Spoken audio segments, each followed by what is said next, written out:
你们就说这外边都啥天了啊，荤油都能给你晒出来，还搁这整那大豆花肉吃，咋想呢？小心妹儿，喝点冷面来。哎呦我天！他老整那韩式的，我今天给你做个滑溜的。快点的，我等吃冷面。行，放里我给你做冷面啊。做的冷面切记全是家常调料，一共就这几种。先给我加大量糖，要想甜加点盐。苹果、醋、老抽、生抽，切记啊，这得开盖儿。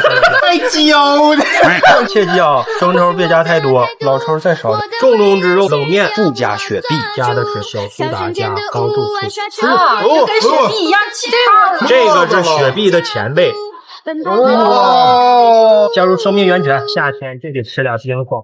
哎呀，做东北冷面，我特别愿意加这些东西：苹果、梨、大葱、姜，重中之重。哎呀，没切断哥。说一黄瓜是吧？最多就这个。你敢拿起来吗？你敢拉个面吗？这玩意儿开玩笑，我这刀子老质疑我，是这些东西跟这个汤相辅相成，互相成就。一会儿他，哎呀妈，别讲了，听着都困。现在放冰箱。